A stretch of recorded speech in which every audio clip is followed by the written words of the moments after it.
Ciao! Hi guys! So today, real talk again! So ayan, bakit may real talk sa Diskarte Pinay? Chika mo!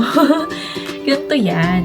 Bakit may real talk? Para dun sa mga newbie at saka dun sa mga gusto mag-transition from corporate to VA para malaman nyo kung ano yung mga nangyayari or anong meron sa pagiging VA. Kasi ang nakikita lang kasi natin pag yung mga VA sasabihin na malaki sweldo, napakagaan ng trabaho, paupo-upo lang, sa bahay lang. So, mga ganun kasi yung mga kalimitang na babanggit or nasasabi sa isang VA.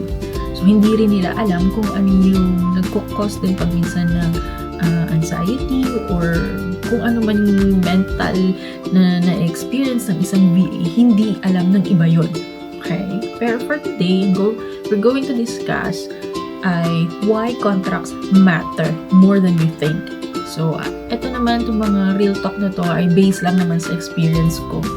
So, akin lang to. So, pwede nyo ma-experience din, pero at least, meron kayong idea kung, kay Diskarte Pinay nangyari yan. So, ganito yung ginawa niya. So, ikaw, pwede mong i-develop yun or pwede mong i-improve para hindi mo mangyari sa iyo or possible na mabigyan mo agad ng result if ever na magka-problem. Alam mo kung anong diskarte na pwede mong gawin. Okay? So today, ang topic natin ay why contracts matter more than you think. So maraming nagtatanong din sa akin ito kung nagbibigay ba ng contract ang isang employer or isang client. So pagdating sa agency, I am not sure kung paano sila magbigay ng contract kasi hindi pa na-experience agency or magkaroon ng agency or nakapag-work sa isang agency.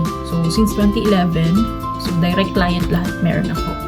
So, yung contract kasi, para siyang, for me, walang value. Kasi, sa Upwork, ang pinaka-contract lang na binibigay ng mga hourly rate ay magkakaroon ka ng, gagamit ka ng Upwork tracker. Kung saan pag uumpisa ka magtatrabaho, i-on mo yun hanggang sa matapos ka, naka-on lang siya. Kung kailan ka matapos, saka mo lang siya i-off. And then makikita mo doon kung ilang oras ka per week. So, yun yung range, kumbaga. Let's say, binigyan ka ng 20 hours per week. So, kailangan mo matapos yun mga Monday to Sunday. Pero, depende sa work. Kung ang trabaho ay sobrang dali, so hindi mo mauubos yung 20 hours. So, pag ganon, so kung ilang oras lang ginatapos mo, so yun lang magiging salary mo. So ganon yun sa Upwork. And then, yung iba kasi, hindi talaga namibigay ng contract. Meron silang binibigay NDA. So, non-disclosure agreement. Ibig sabihin, hindi mo pwedeng i-share kahit kanino yung mga ginagawa mong trabaho, anong trabaho meron ka, anong mga information na meron yung company. So, yun. And then, never pa ako naka-receive ng contract na kagaya ng contract sa corporate na merong company name, salary, kung ilang years kang trabaho, walang ganon. So, kaya, kumbaga, sa pagiging VA, talagang kailangan yung confident mo na bukas may trabaho ka ba or sa isang linggo may trabaho ka pa. Ganon. Parang lakasan ng loob.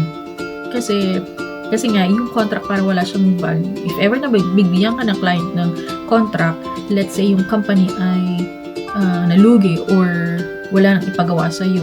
So, kahit may contract at binlock ka ng employer or ng client, saan mo sila hahabulin or paano mo sila hahabulin kung binlock ka na lahat let's say sa email or sa Slack or sa Teams, binlock ka na nila. Kasi nangungulit ka. So, parang wala siyang bearing, kumbaga. So, pero, syempre, tayo, gusto natin meron tayong pinaghahawaan, kaya naghahanap tayo ng contract. Pero, as I said, for me, wala siyang bearing.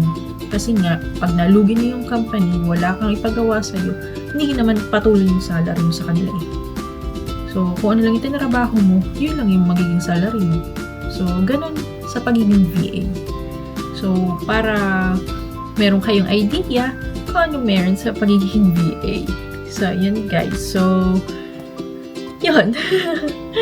So, kailangan pasensya, at the same time, lakas ng loob ang kailangan. Kasi if iiwan mo ang corporate world,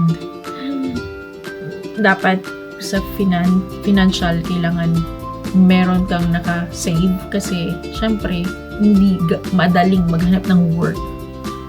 So, kailangan i-improve mo yung skills mo. And kailangan yung experience mo, kailangan mapakita mo kung ano meron. And at the same time, if ever na meron ka mga trainings or kailangan yung result na na-experience mo or yung result ng training mo, talaga bang na-adopt mo. So, yun guys. So, I hope meron kayong natutunan kay Madiskarte Pinay. So, ayan guys. So, if you have any questions, just let me know. Grazie!